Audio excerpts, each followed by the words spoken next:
Bonjour, track and field fans. This is Karen Lesowitz, Eric Jenkins. We are here on the morning show. We are here for day 9. Can you believe it? I can't believe it. Mostly because we took an impromptu day off yesterday. So apologies for not giving you some coverage. But we're here. We're going to do a little quick wrap up of this morning sessions, a little preview for you guys later. We're coming off a high of a fun run this morning we did, powered by Asics here, group run. It was so exciting. We met at the Louvre and we got to do a little jog with the community and some friends, and it was a good time. It was a good time. I'm just, I am in a crazy headspace right now. I'm very. Is it the sleep? What is it? It's everything. Okay. Am I tired? Yes. So no, not a lot of sleep. Mm-hmm. I'm making up for that by just an intense overconsumption of caffeine. Hoping that's going to balance it out. It's not hard as racing, and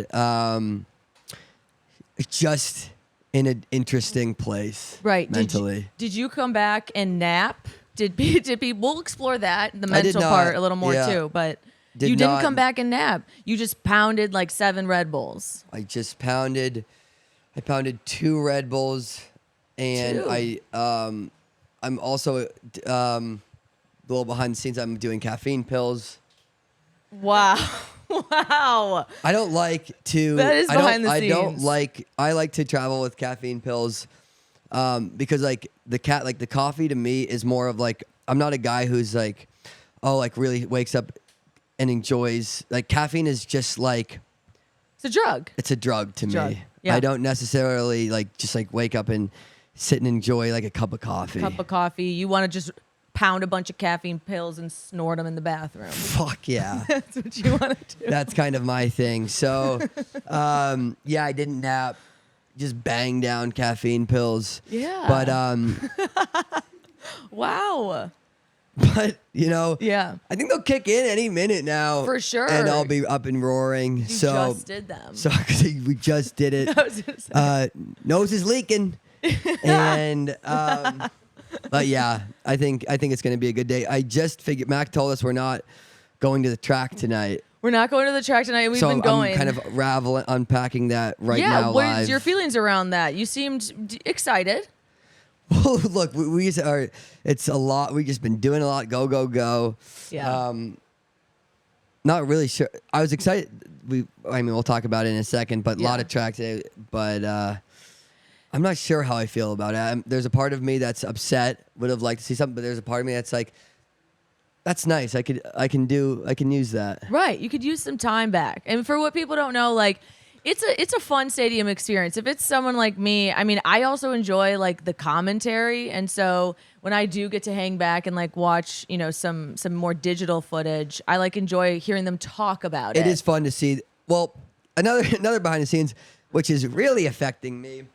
Our internet's down. Oh, this isn't even live. Our internet is down. I kind of forgot that. That was weird. I woke up this morning. Flipped my phone off airplane mode. Woke up early, right? Yeah. 6 a.m. because we have a group run. We had a group run in like 45 minutes. And I go, what's going on with my phone? Yeah, what's happening? What the hell? Like, something's off. I open up every single app, obviously. Every app. Nothing's really opening. Right. Come to find out, our internet's down. So that's kind of adding to everything going on in my head. Right. I really hope that internet comes back on. Do we know why it's down? It's just down. The whole block's down. How do we know the whole block? You've been talking? Well, if you are you not keeping up with the group message? I'm not gonna lie. You're stressed out about the caffeine and the sleep.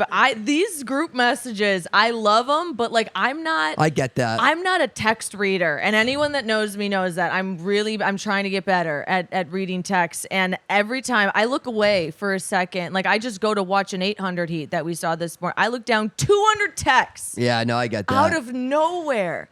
And here's the thing, I have FOMO and I want to read them all. Clearly I haven't read them all. Don't. No, but I don't. Yeah. No, I in theory want to. But I it don't. is tough in practice sometimes to get through 200. It's really tough. I also don't like seeing that I have 200. Like, I don't like seeing 200, like that number on my phone. Yeah. So sometimes I'll just like open it and then just not read them, but Oh. just get rid of all of them. You don't. What if someone was like, Eric, help? Like They would text me. They would just text me. they would, and it wouldn't be in a group chat. I see. They wouldn't. Yeah. They wouldn't like at you. Yeah. It's for immediate help. If someone really needed me, they Yeah. wouldn't do it in the group chat that's just being flooded with messages. For sure. I'll just delete all the ones where I was like. But anyway, Eric, yeah, my God, I miss the internet. I miss it Yeah. so bad. Yeah. And I hope it comes back on. We really hope it God, I comes hope it back comes on. on. But thankfully, we didn't need the Wi-Fi to be able to watch the heats that happened this morning. Pretty, some fun stuff on the track. We had a morning session here. 800 heats. Those were a hot item. Walk me through what you saw and just some highlights. Let's see what stands out about the 800. Let's see. Bryce. So the Americans, Brandon Miller, unfortunately wasn't able to make it through. Bryce Hoppel, he made it through, Right. but ran really fast. It was 143? 143.2 or 0.3. So that's very quick to make it through. We'll see how he bounces back for that. Well, he's the indoor world champion. How do you think, just knowing his type of fitness, his type of level, is he someone that can get through these rounds running that quick? Do you think it's going to take a little toll on him? It adds up. It's definitely, he would be better off going into the final running 146 as opposed to 143. But I believe he's still going to be able. He's still going to be aiming for those medals. Wants to place on the podium, and is just always tactically sound. But we've talked about it before. The 800 is incredibly deep this year. Multiple 141 guys. They're all through to the final, right, Mac? Every single 141 guy has made it. Wow. All the big factors are in, so he's got his work cut out for him for sure. Right. So we saw the 800s. Sorry, did we talk about Hobbs? Hobbs Kessler? Hobbs, Hobbs looked. He unfortunately didn't make it through. Yeah. But I think it's just a tall ask to make it through with the schedule he's had. Yeah. This Olympics. He's a 3:29 race, Olympic final, and the 15, and then the 800 round started like the next morning, and the 800 is just such a different event than the 15. So fast, really, it isn't hard on the body especially after multiple rounds of the 15. So I think it's still fantastic Olympics for Hobbs. Nothing to hang his head about. Ran fantastically in that 15. So it's just great experience. Unfortunately, couldn't make it through, but it would have been a big ask for him to do that. A big ask, and I think it's important, especially for him, just considering the order of events here that he had to run. Clearly, if he had to do the 800 first versus the 15, maybe we'd be seeing a slightly different result, but clearly, for him, getting fifth in the 1500 meter and having to do all those rounds honestly and not have, a couple prelims or dead legs or anything more so than the rest of the guys. I think that was, important for him, just to be able to punch that ticket and be top 5. Yeah. Obviously you've got, the 15's probably his better event right now, on a world stage, but, it's one of those. It's a learning experience for him, and right. I think he's going to get better at both events. And the better the older he gets, if he can, stays healthy, keeps racking up this international experience, he's a guy that's going to be looking for the podium. Yeah, for sure. We also had some relays this morning. We had some young bloods on the track this morning here. We had Quincy Wilson with a handoff.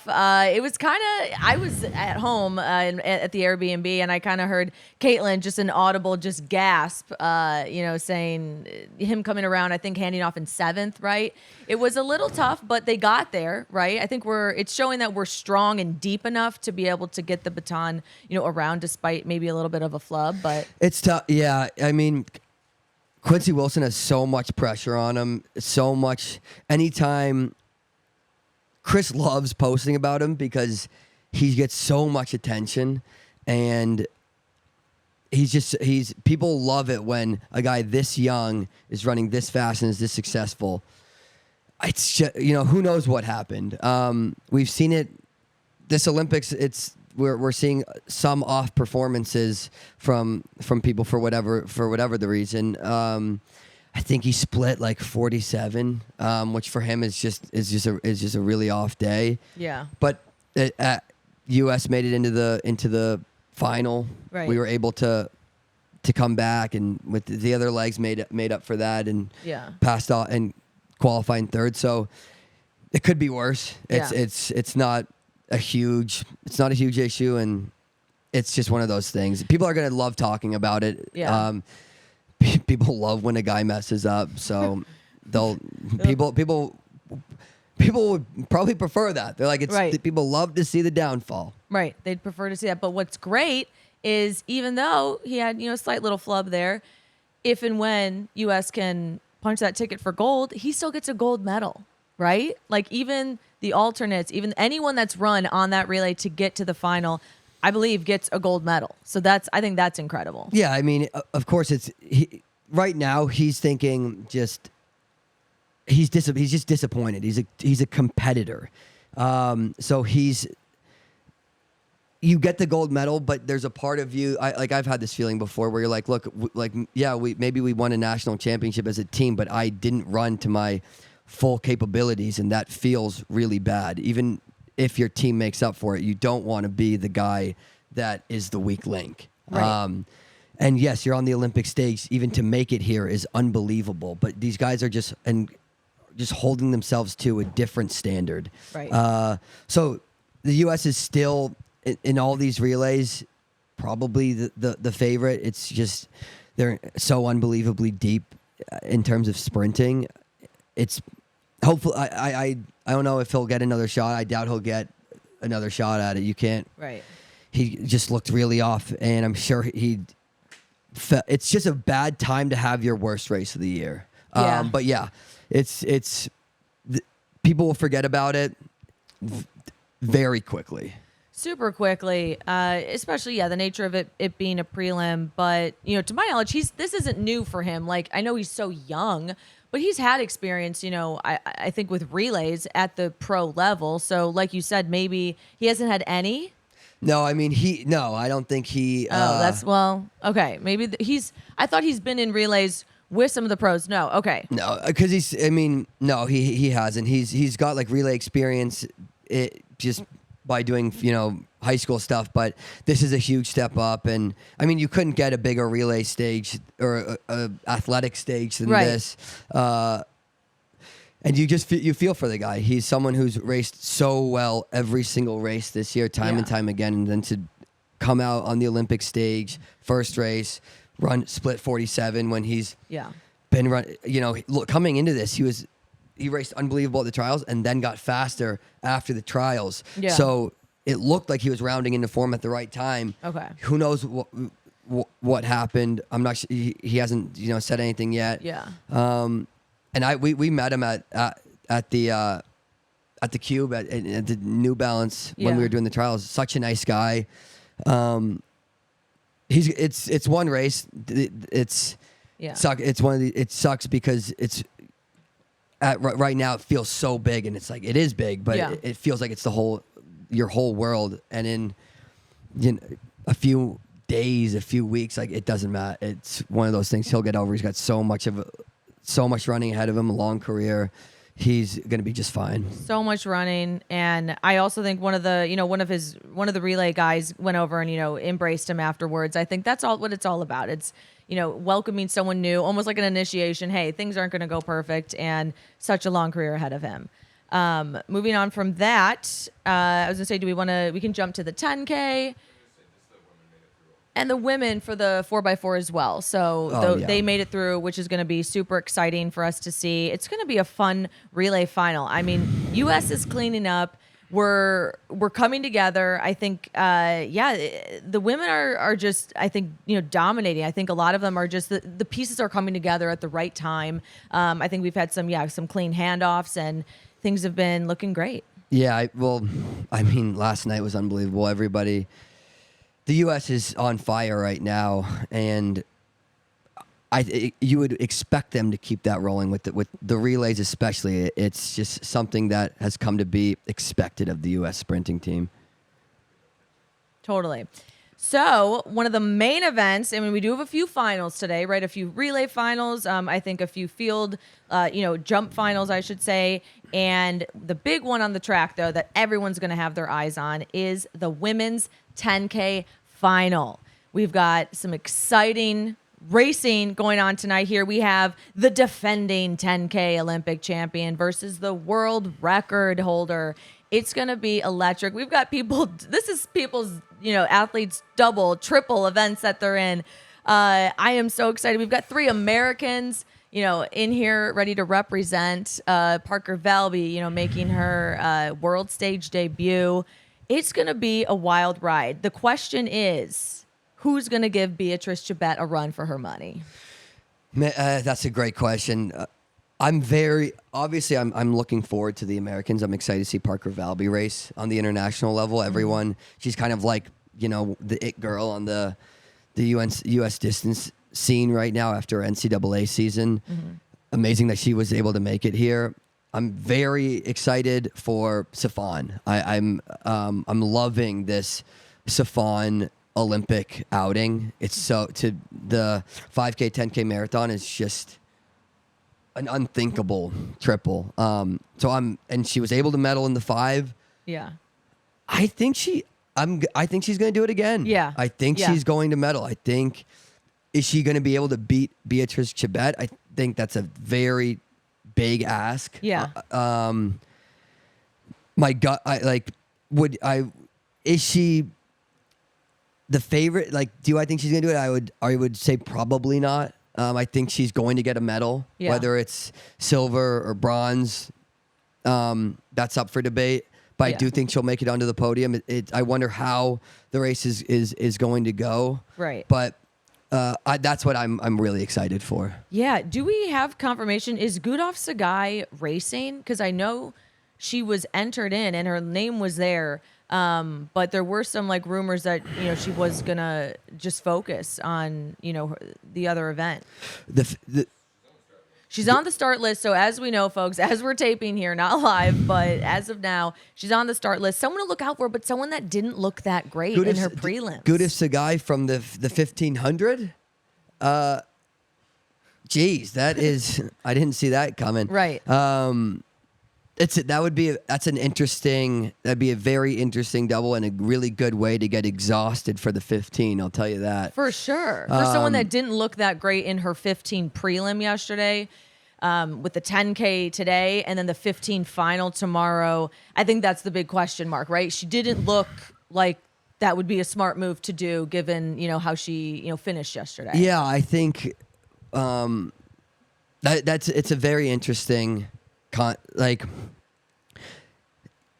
these races are just, they're hard, and it's hard enough to get a medal, or even it's hard enough to win, and especially hard when you're coming in on tired legs. Yeah. The 15 is she ran 3:56 or 3:57 yesterday in that 15 prelim. So and that was yesterday. She got 10K today. Right. If she is lined up, in fact, it's just incredibly tall order. I don't think she would be. I don't think she's going to win it. Maybe she's so talented, so she could maybe medal. But if she does medal, I think she'd be absolutely cooked for that 15 tomorrow. But I'd love to see it. I think it's really fun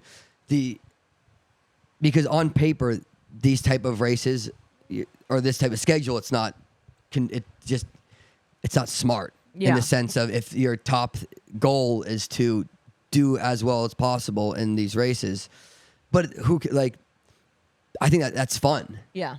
Like you wouldn't say that Safan Hassan's triple. You'd say like, man, like shouldn't you just focus on winning a couple, like maybe two? A Right. double gold would be unbelievable. But no, like that's exciting to her, and it's exciting. Then it makes it exciting for us that she's doing all these events. So good. I hope Gudaf Sagai is doing all these races, and Yeah.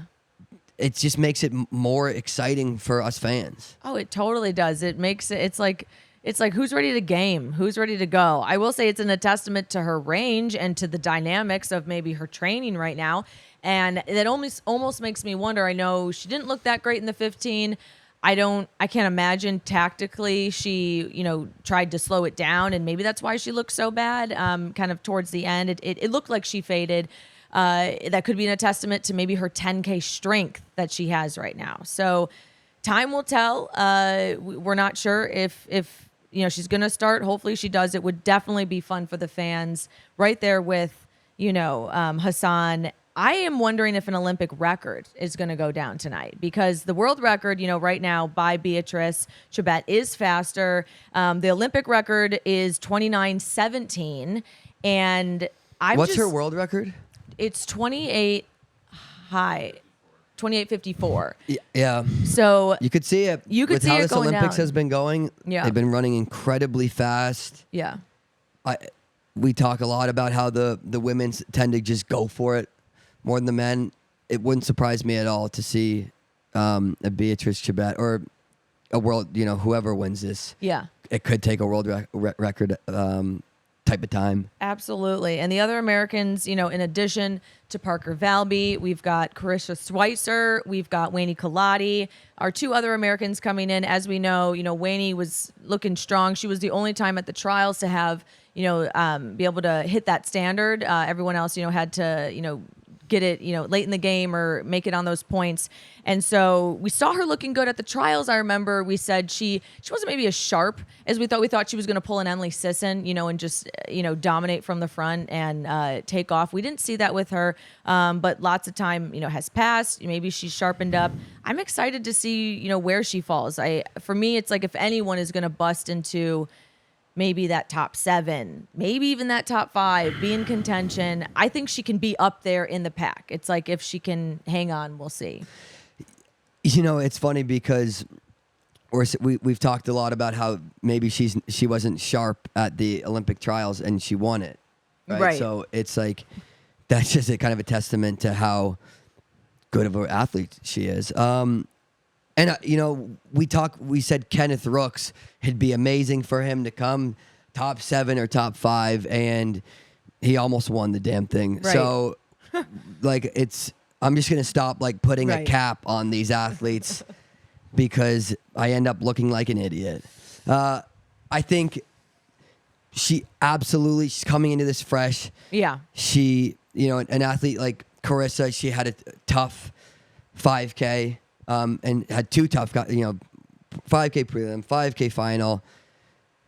Coming into this, a bit more tired than a Winnie Kaladi. Right. But that's still, you never know how this is going to go. Maybe having 2 races helped her out a bit, and she's not as nervous, and it's more running. She's more used to the atmosphere, and there's all these factors that can play in when you line up for an Olympic final.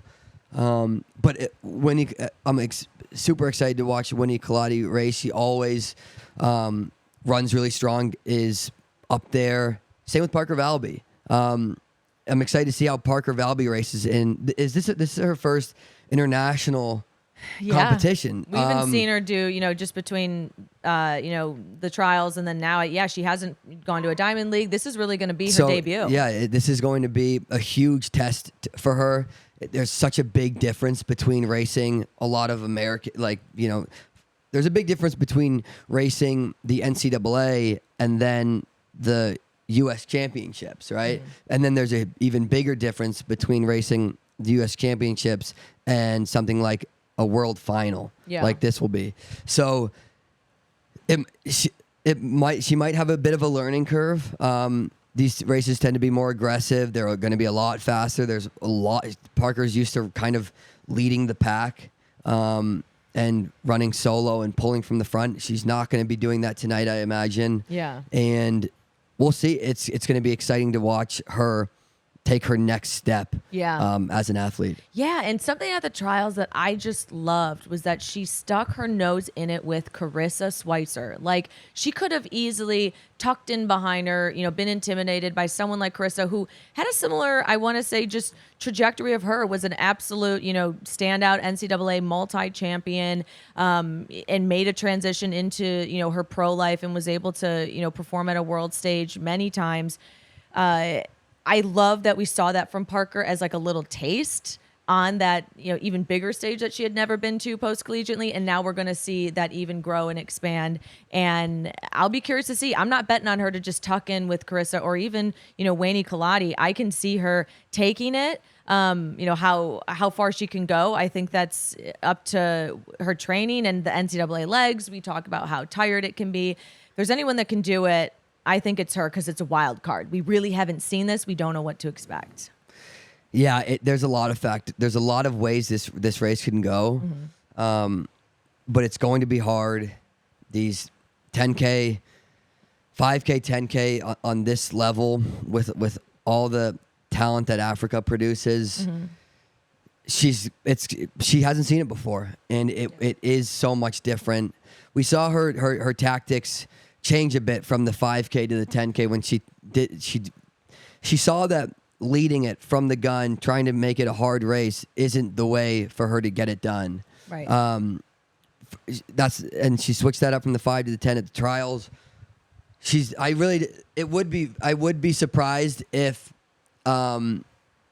these East Africans let her lead. Yeah. Right, because she can get to the front, and no matter how fast she quote unquote makes it, these Africans aren't going to like her in the front. Yeah.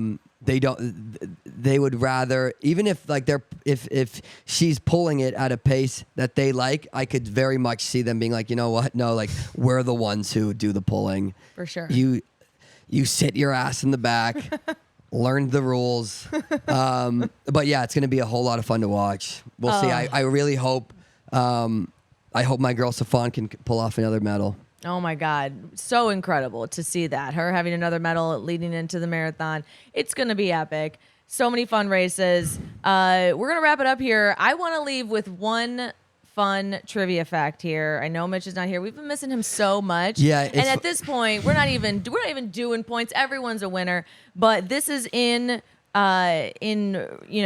reference to yesterday in the women's 1500 meter. We had an incredible couple of semis that just were so fast, like record breaking, and particularly there were how many national records that were set in those prelims? And that's my question for you.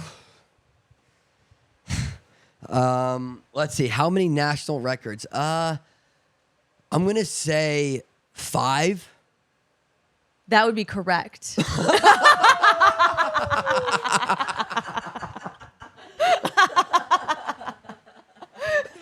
That's crazy. That's so sick. How did you know? Oh. It is in one of the Cities Mag Instagram what posts. mental discipline. He was God. paying attention. That was so that's good. A listening card waiting to happen here, folks. That's so fun. Wow, incredible. God, I wish Mitch was here to see that. He wasn't. That's hilarious. God, well, maybe some more facts, maybe some more surprises. Hopefully tonight we get some That excitement. is correct. That is correct. I tried to build it up. I wanted you to think that it wasn't, that and was then good. surprise. Yeah. Oh my God. Well, thank you guys for tuning in. This feels hilarious because it's not live, but when you watch it, it will be. And we're so excited. Some incredible finals on track tonight. We'll be in the comfort of maybe, a restaurant or home. We'll see. We won't be in the stadium, but we are excited to be back there tomorrow with another morning show as well. So please tune in and au revoir.